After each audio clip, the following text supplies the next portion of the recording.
दोस्तों ये अब आगे के पार्ट आ चुके हैं कॉन्सेप्ट के। ये टाइप्स वाले क्वेश्चंस हैं जो अलग अलग तरीके के मैंने क्वेश्चंस लिए हैं इसके अंदर। ठीक है, अभी हम देखते हैं ये टाइप चलेंगे, इनके कुछ तरीके हैं, आपको समझना पड़ेगा कि ये जो क्वेश्चंस हैं परसेंटेज में ज्यादातर किस तरीके के क्वेश्चंस पूछे जाते हैं। ठीक है, ये क्वेश्चन है पहला, इसमें है क्या कि रमेश ने कुछ, कोई भी बंदा है उसके पास जितने भी पैसे हैं, इसलिए क्वेश्चन बहुत ज्यादा पूछे जाते हैं, जितने भी उसके पास पैसे हैं वो खर्च करता है उसका कुछ परसेंटेज। कि मान लो कि रमेश के पास जो है कुछ रुपए हैं, उसने वो रुपए जो है 57% या 40% किताबों पे खर्च कर दिए, 20% इस पे खर्च कर दिया, आपका कपड़ों पे खर्च कर दिए, है ना, और शेष का 30% जो है आपका परिवहन पे, या फिर आप ट्रांसपोर्ट कह सकते हैं, परिवहन पे खर्च कर दिए।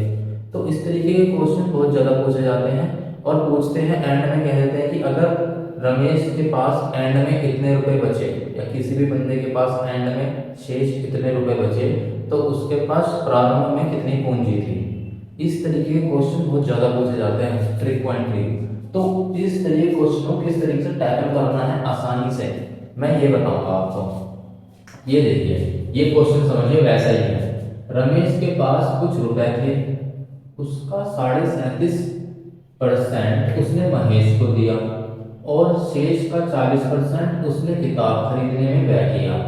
यदि उसके पास शेष 334 रुपीस बचते हैं, तो बताइए शुरू में उसके पास कितने रुपए थे। ठीक है, इन तरीके के क्वेश्चनों में सबसे बड़ी बात आपको परसेंटेज देखना है। परसेंटेज क्या क्या दिया है, बहुत आसानी से करेंगे। सबसे पहले हमने देखा परसेंटेज दिया है 37.5 यहाँ ले लिया। ठीक है, उसके बाद उसने महेश को दिया 37.5% ने महेश को दिया, और शेष का 40% उसने किताब खरीदने में व्यय किया, खर्च किया। ठीक है, तो ये शेष होता है, शेष आप ये पकड़ेंगे कि शेष कहाँ पे लिखा है।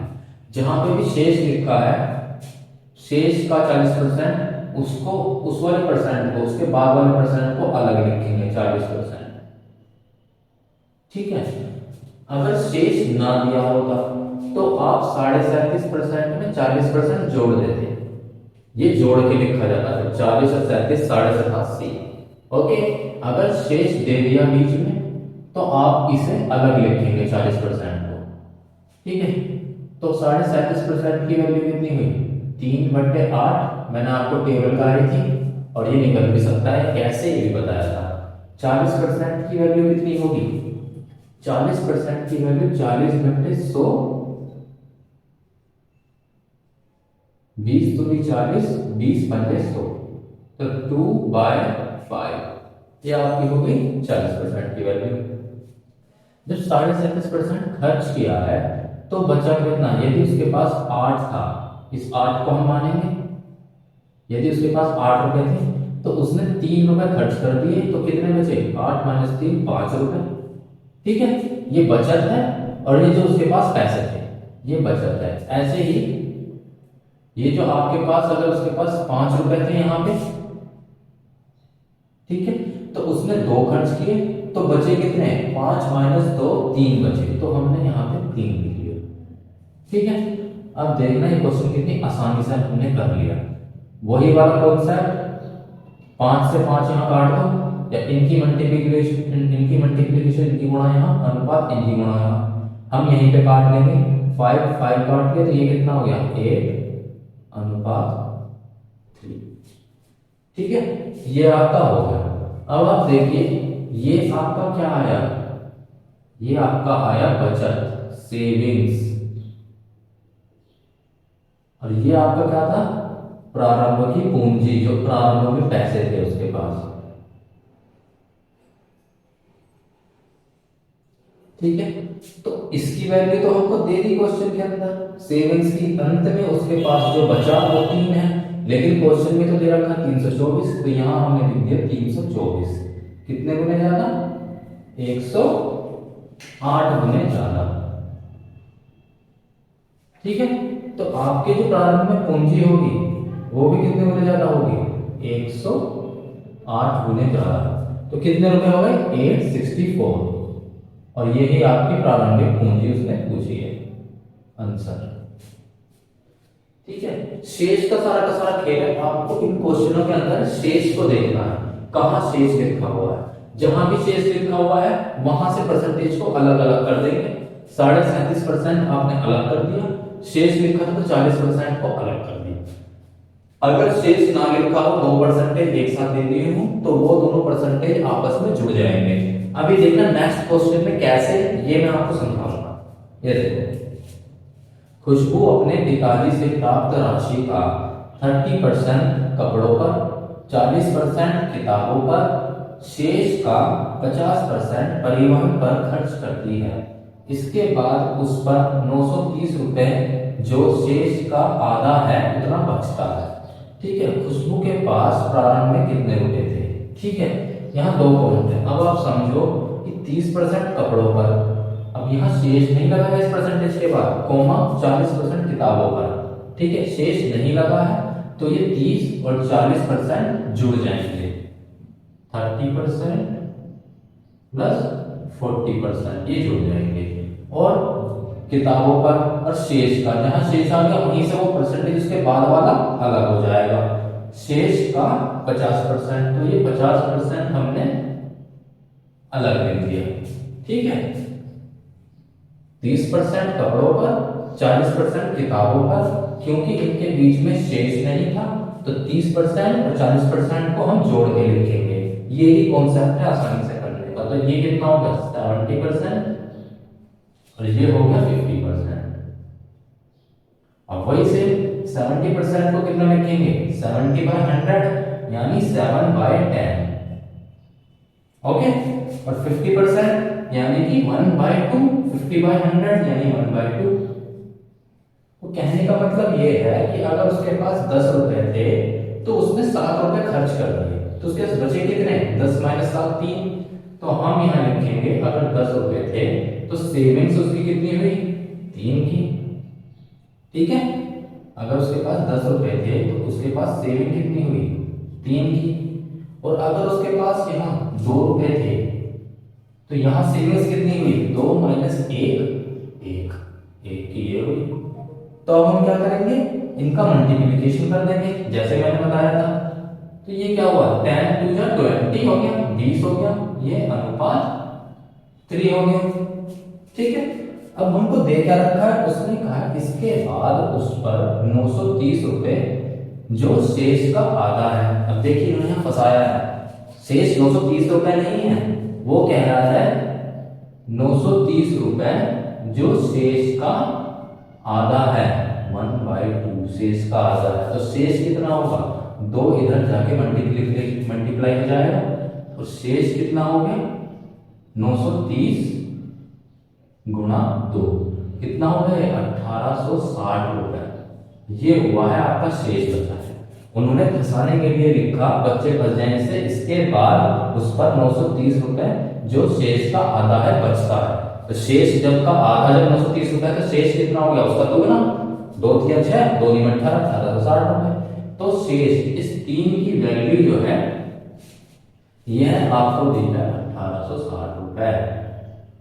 ओके, कितने गुने ज्यादा 620 गुने ज्यादा। तो सिंपल सी बात है, जो आपकी प्रारंभिक पूंजी होगी, ये 20 क्या डिनोट कर रही है, ये 20 जो है ये प्रारंभिक पूंजी को डिनोट कर रही है। तो ये भी कितने गुने ज्यादा होगी 620 गुने ज्यादा। तो कितनी हो गई 0 0 तो लगा ले, 2 दूनी 4 और 2 छीकी 12, 12,400 रुपए ये इसकी पूंजी हो गई। ठीक है, तो खुशबू के पास प्रारंभ में कितने रुपए थे 12,400 रुपए। ठीक है, कितनी आसानी से हमने क्वेश्चन समझ लिया। एक सिंपल सा कॉन्सेप्ट समझा हमने कि अगर शेष आ जाएगा तो हम जो है अलग अलग कर लेंगे, अगर परसेंटेज के बीच में शेष नहीं लिखा है तो वो दोनों परसेंटेज जुड़ जाएंगे।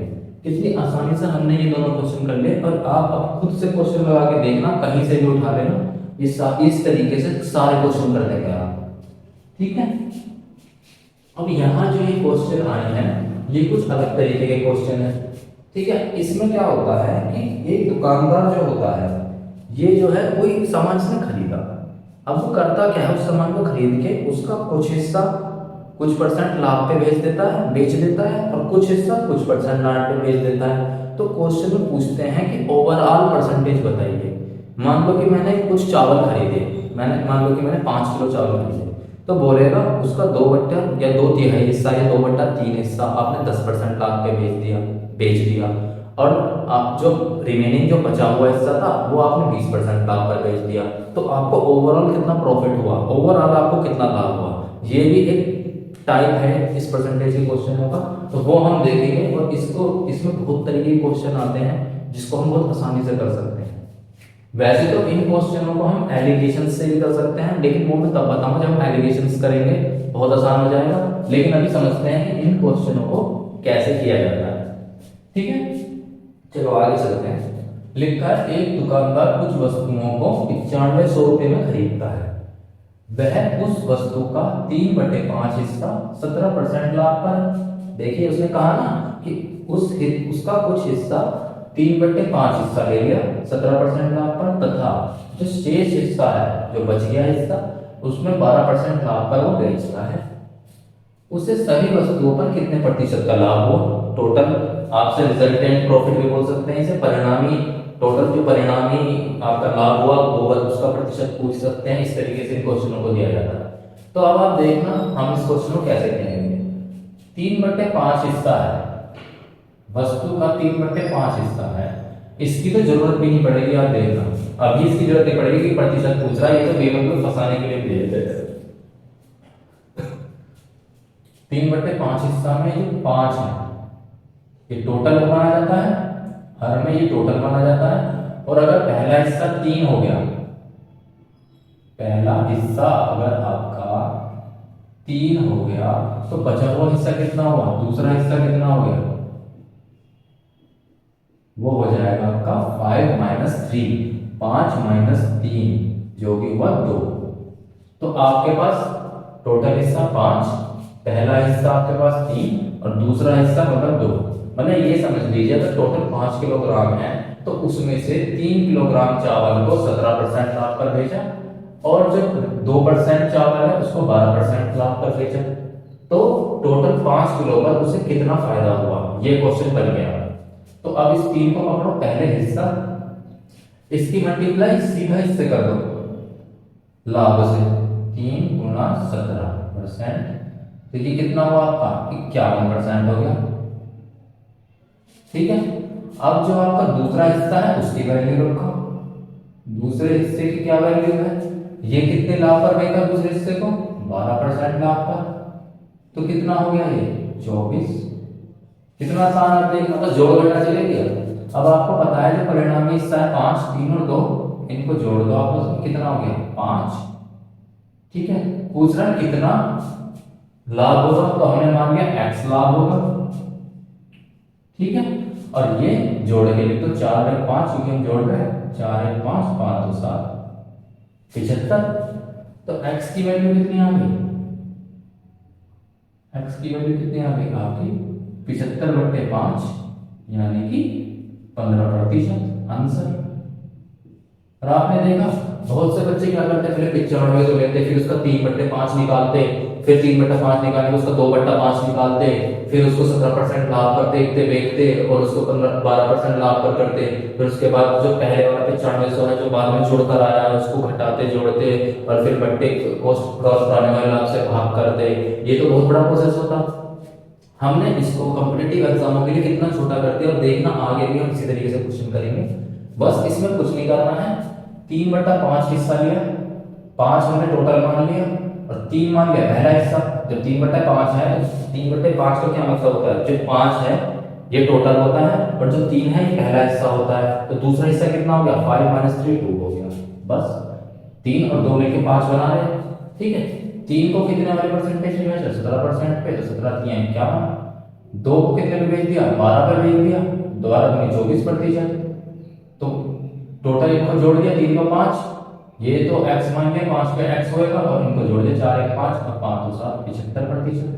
तो x की वैल्यू जो कि यही था हमारा लाभ, टोटल ओवरऑल प्रॉफिट बोलते हैं सर। ओवरऑल प्रॉफिट कितना हो गया, ये आपका 15% हो गया ओवरऑल प्रॉफिट। ठीक है, अब देखना ये क्वेश्चन हम कैसे ले जाएंगे, ये भी बिल्कुल ऐसे ही होगा। एक दुकानदार कुछ वस्तुओं को 10,500 रुपये में खरीदता है, इससे हमें फिर से कोई मतलब नहीं पड़ेगा।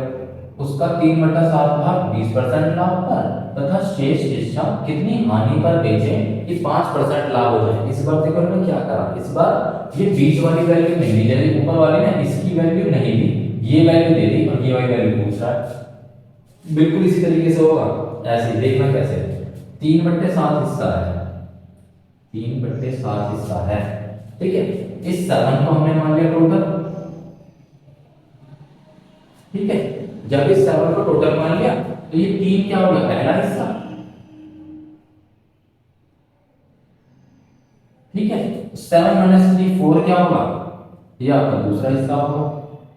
आपको ऐसा करना नहीं है, ये मैं आपको समझाने के लिए बता रहा हूँ। ये सीधा हो जाएगा 3/7 में 7 टोटल होगा, 3 एक हिस्सा होगा, चौथा दूसरा हिस्सा होगा, ठीक है।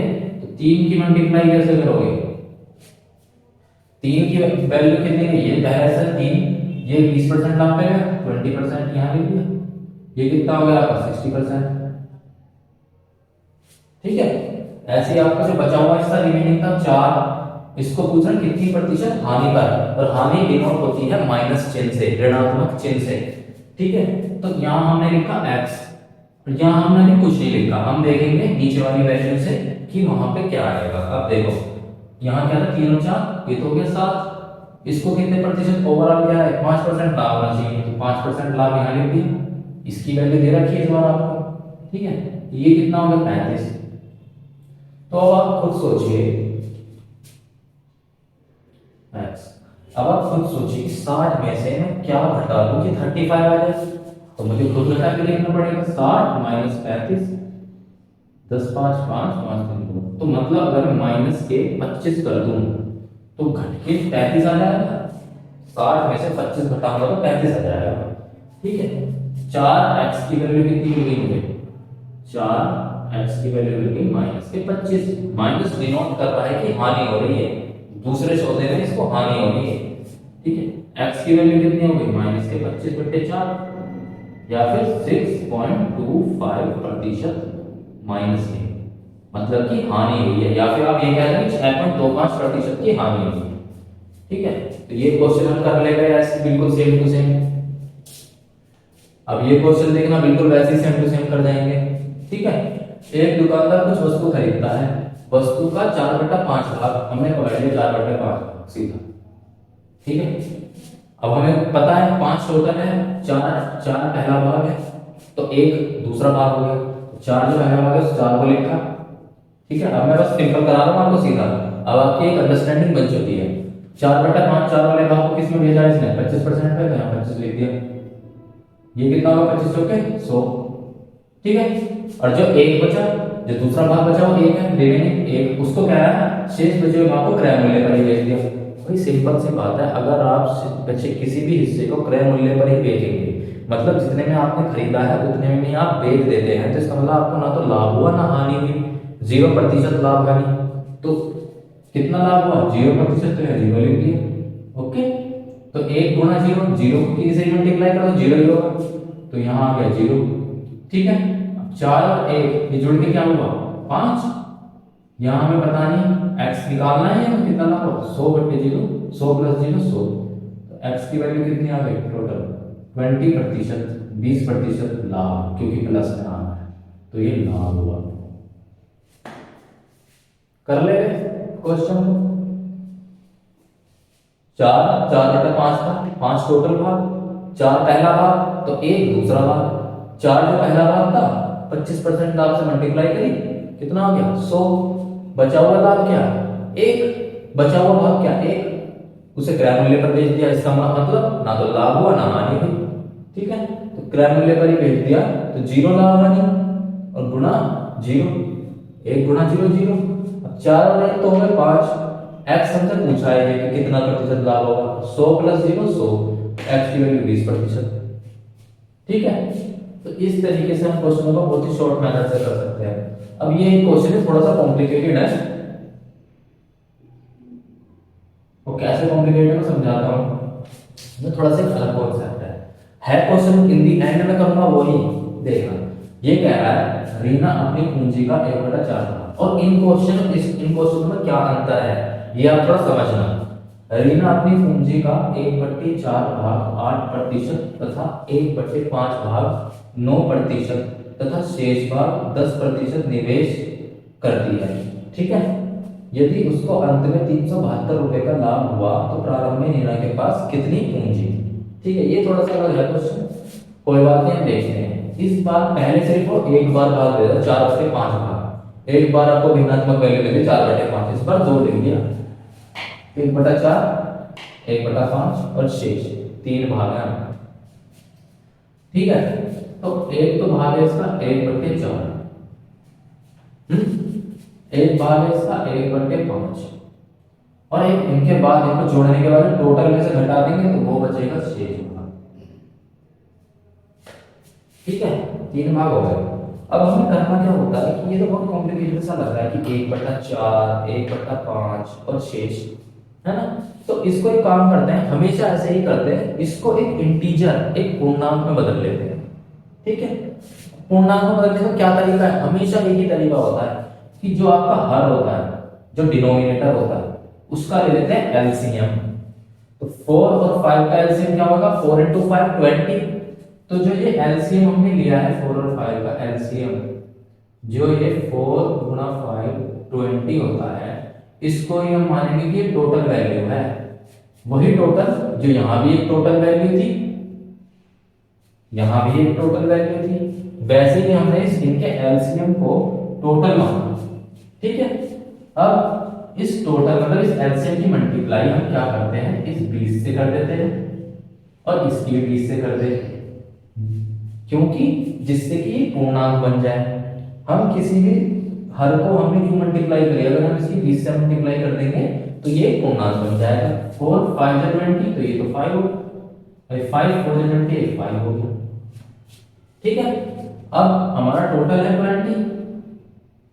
ठीक है, और 2 भाग मिल गए, शेष भाग क्या होगा, इनको अगर जोड़ दूंगा 5 + 4 9, और इनको अगर टोटल में से घटा दूंगा तो ये हमारा शेष भाग निकल गया 11 हमारा शेष भाग निकल गया। तो 11